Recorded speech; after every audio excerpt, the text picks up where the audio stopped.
everyone, it's Seji, and today I will be talking about some of the books that I recently bought. So let's start. Recently I've been trying to read in more languages just to keep up with them. So I bought the Dutch book The Elementen by Harry Mulisch. Mulisch is known to be one of Holland's greatest writers. Some of his work has actually been translated to English, including his magnus opus, which is De Ontdekking van de Hemel, which translates to The Discovery of Heaven. So you might have heard of that one. Either way, this book is split into 4 parts.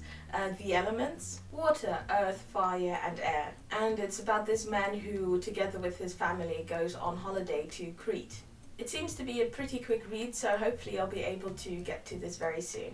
Then I also bought this book, whose story is This: Old Conflicts, New Chapters by Rebecca Solnit. This book is actually the book club pick for our shared shelf, which is Emma Watson's feminist book club. I've always wanted to be a part of the book club. I bought the first book, My Life on the Road by Gloria Steinem, when they were reading it, but I just couldn't get through it for some reason. So over the years I've just been slowly buying the books from the book club, hoping that I'll read them. I made several other attempts, but I think I only managed to read Rupi Kaur's poetry collection, but hopefully this time I can just read it in time and join the discussion. This book is a collection of essays in which Solnit explores the question of who gets to shape the narrative of our times. She argues that at this moment there is a battle over this foundational power.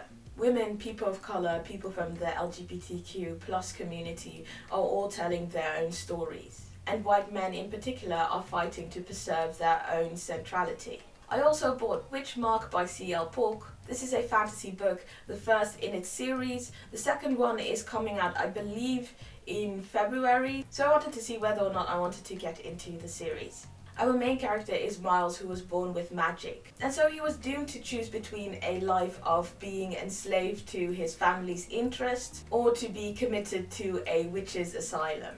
Miles, however, tries to escape his fate by going off to war, and when he comes back he fakes his own death and becomes a doctor. But despite all of his efforts, Miles can't hide who he truly is. Then I bought the book Wonder. This book has been around for a long time and the cover always intrigued me, at least the one with the boy with one eye. And yeah, I saw this version which has some snippets from the film as well in it at my local bookstore, and I just decided to buy it. This book is about a boy named Augie who was born with a facial difference. This prevented him from going to mainstream school. He's about to enter the 5th grade at Beecher Prep. The thing is that Augie is just an ordinary boy with an extraordinary face. But the question is, can Augie convince his classmates that he's just like them despite his appearances? Then I also bought Gwendy's Magic Feather by Richard Chisma. This is the second book in the Button Box series. I've been waiting for this book to come out for quite some time now. I read Gwendy's Button Box when it came out, which was written by both Chisma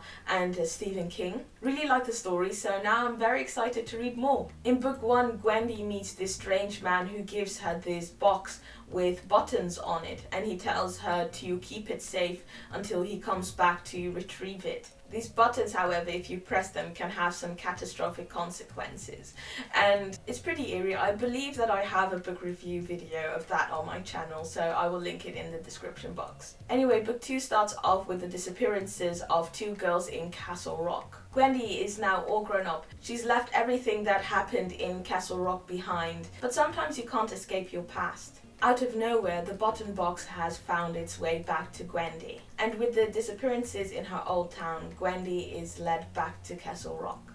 Then I also got this non-fiction book, Live from New York, The Complete Uncensored History of Saturday Night Live.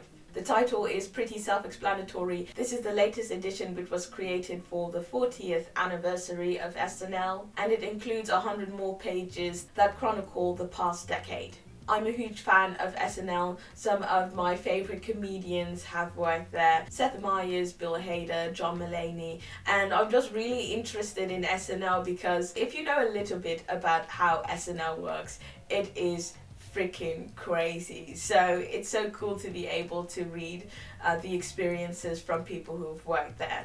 Then I also bought Starsight by Brandon Sanderson. This is the second book in the Skyward series. I'm currently reading the first book, which is about a girl, Spencer, who wants to be a pilot, which is hard for her because her father was one as well, and he died in a rather unhonorable way. But then Spencer finds something extraordinary in a cave, which might help her to achieve her dreams. But yeah, this is the sequel. Obviously, I can't really talk about it right now, but so far I've really been enjoying the series and I can't wait to get started with this one.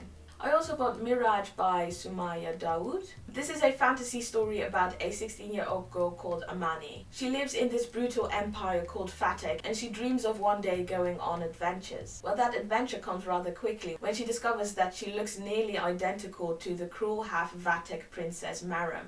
A lot of people do not really like the princess, so Amani starts working as her body double, so that if she ever gets assassinated, it's gonna be Amani.